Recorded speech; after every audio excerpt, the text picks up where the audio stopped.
Comment gérer un accident du travail? Alors que ce soit une coupure en cuisine, une chute dans les étages, un dos bloqué en refaisant une chambre ou bien un choc psychologique à la réception, le risque d'accident du travail n'est jamais banalisé. Et on va voir ensemble les étapes concrètes à suivre pour le gérer au mieux. Alors première étape, dans quel cas peut-on parler d'accident du travail? On va ensuite voir les réflexes immédiats à apporter. Troisième étape, quelles sont tes obligations en tant qu'employeur? Et dernière étape, c'est la phase corrective, avec notamment un élément important qui est très souvent oublié des managers. Allez, c'est parti, je te donne les clés.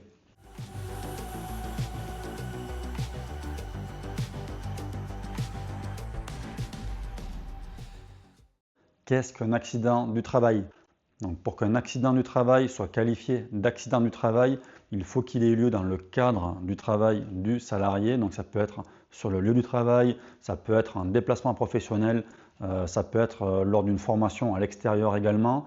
Et il faut qu'il soit définissable en temps et en heure afin d'être clairement identifié. Et petite parenthèse, dans cette vidéo, on va uniquement parler d'accident du travail. Donc, on ne va pas aborder l'accident de trajet ou la maladie professionnelle. Ça fera l'objet de vidéos que je ferai plus tard. Donc maintenant qu'on sait définir un accident du travail, on va prendre un exemple précis. En l'occurrence, on va parler d'un serveur qui débarrassait un buffet de petit déjeuner, qui a glissé sur un sol mouillé et qui se retrouve au sol dans l'incapacité de se relever. Donc l'accident est bien un accident du travail.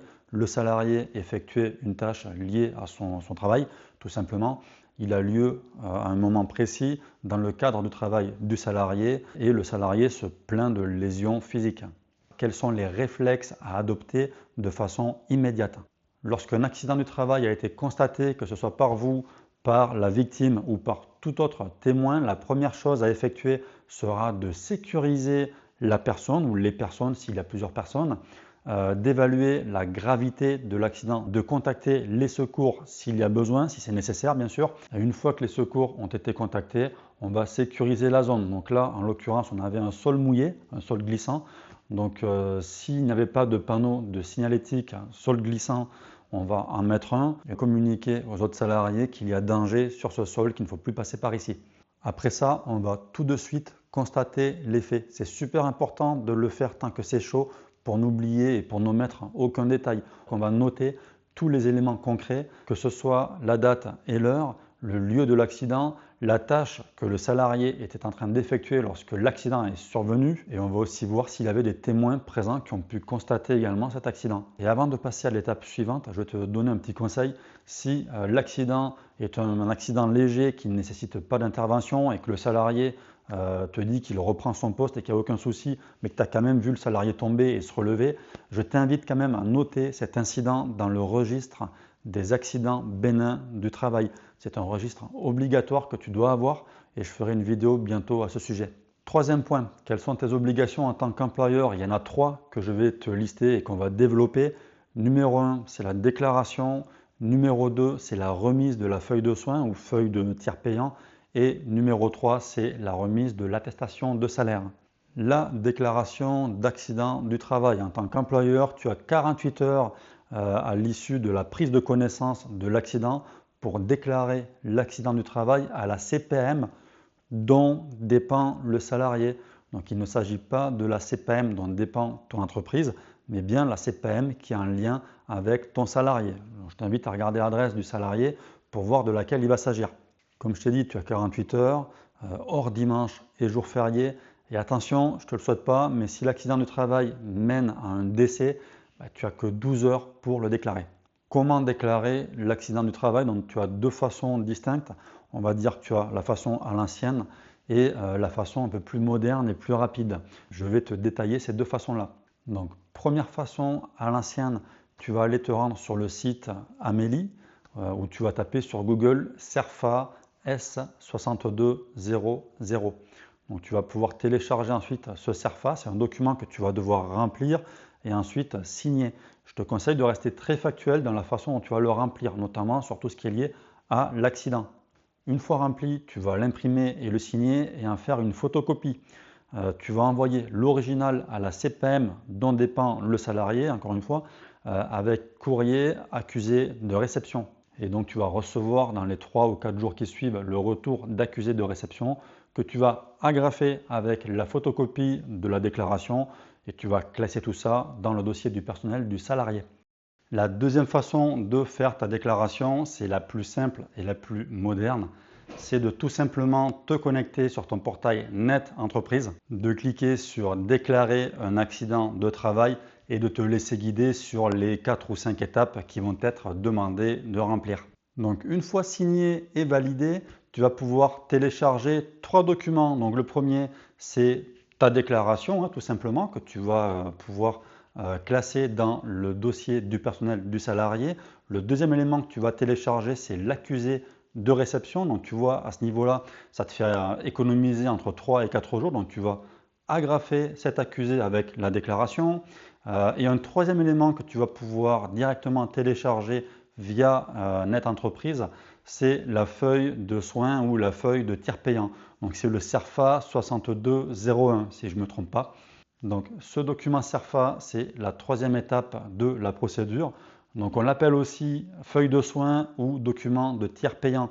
Tu vas devoir le remettre immédiatement au salarié en main propre, ou bien si tu ne peux pas le jour de l'accident, tu vas devoir le lui envoyer par accusé de réception. Donc c'est très important car le salarié aura besoin de ce document pour faire passer tous les soins liés à l'accident en tiers payant. Petite parenthèse, même si tu émets des doutes sur l'accident et que l'accident n'est pas encore caractérisé comme accident du travail, tu dois quand même fournir ce document au salarié. Donc à ce moment-là, tout est bon de ton côté. Donc tu as sécurisé la victime, tu as effectué ta déclaration d'accident du travail et tu as remis la feuille de soins au salarié. Et donc la prochaine étape ne va s'enclencher uniquement si l'accident de travail donne lieu à un arrêt de travail. Et donc dans ce cas-là, dès que tu reçois l'arrêt de travail, tu vas devoir demander à ton gestionnaire de paie une attestation de salaire qu'il va télétransmettre à la CPM via DSN. Alors c'est super important parce que c'est cette attestation qui va permettre à la CPM de calculer les IJSS que ton salarié va percevoir lors de son arrêt. Et si l'arrêt de travail dure plus de 30 jours, n'oublie surtout pas de prévoir une visite de reprise avec l'organisme de médecine du travail et ce, dans les 8 jours suivant la reprise au travail de ton salarié. Donc ça y est, on arrive bientôt à la dernière partie, celle qui est super importante. Et si tu es toujours là, déjà, je te remercie et je t'invite à liker cette vidéo et à t'abonner. Pour la plupart des managers, la vidéo pourrait s'arrêter juste ici, mais pour les vrais managers qui veulent aller jusqu'au bout, la prochaine étape est super impactante. Il s'agit de la phase corrective ou comment transformer un accident de travail en progrès pour ton établissement. Ça commence par la mise à jour de ton DUERP, déclaration unique d'évaluation des risques professionnels. Un DUERP qui ne bouge pas après un accident, c'est tout simplement un élément de décoration. Tu vas donc premièrement vérifier si le risque qui a causé cet accident est bien identifié dans ton DUERP. Et s'il est identifié, tu vas regarder si toutes les pratiques ont été mises en œuvre pour le minimiser. Et dans ce cas-là, tu vas incrémenter les pratiques ou les process que tu auras mis en œuvre pour minimiser ce risque et que l'accident ne se répète pas. Et si le risque n'était justement pas répertorié dans ton DUERP, tu vas mettre ta DUERP à jour en incrémentant ce nouveau risque identifié. Mais attention, une DUERP mise à jour ne sert strictement à rien si la mise à jour n'est pas communiquée verbalement ou par écrit à tes salariés. Le deuxième élément de la phase corrective, c'est tout simplement la prévention via les formations. Et donc il y a des formations auxquelles on ne pense pas souvent. Ce sont les formations qui sont données gratuitement par ton organisme de médecine du travail. Et il y en a plein, que ce soit en présentiel ou en distanciel. Je t'invite à aller sur le site de ton organisme pour vérifier les formations qui sont proposées. Donc les formations en distanciel sont disponibles à la fois pour les salariés et pour les employeurs, mais tu as aussi des formations en présentiel qui vont, elles, être axées sur les employeurs qui vont se former avec l'organisme de médecine du travail pour ensuite dupliquer la formation sur le lieu de travail. Par exemple, je suis allé regarder sur l'organisme de médecine du travail de mon département et je suis tombé sur 3 formations parmi tant d'autres qui sont directement liées à la sécurité sur le lieu de travail. Donc le premier, c'est une formation sur les risques psychosociaux, donc c'est super important pour tous les métiers de l'accueil, réception, veilleur de nuit ou même serveur. La deuxième formation que j'ai trouvée, c'est une formation qui, à mon sens, devrait être obligatoire pour tous les services d'étage, c'est tout simplement la formation de gestes et posture. Et la troisième formation que j'ai identifiée, c'est une formation auquel on ne pense pas souvent, c'est une formation sur les risques chimiques. Donc que ce soit un cuisinier qui nettoie le sol de sa cuisine, un serveur qui doit nettoyer les tables de la salle de restaurant ou une femme de ménage qui doit utiliser des produits corrosifs pour les toilettes, on est régulièrement mis en confrontation avec des produits très dangereux et donc cette formation-là peut être nécessaire pour ton établissement. Donc voilà pour ce qui est de la phase corrective. Si tu vois d'autres éléments, je t'invite à les laisser dans les commentaires.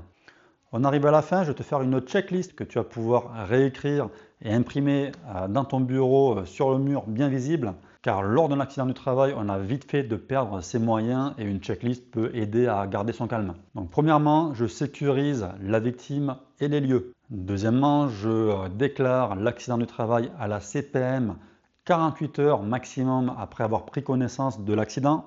Troisièmement, je fournis aux salariés la feuille de soins ou feuille de tiers payant. Quatrièmement, je transmets une attestation de salaire. Ensuite, je mets à jour ma DERP et je communique la mise à jour à mes équipes.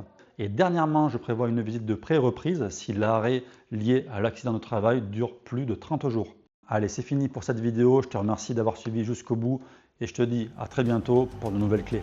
Merci.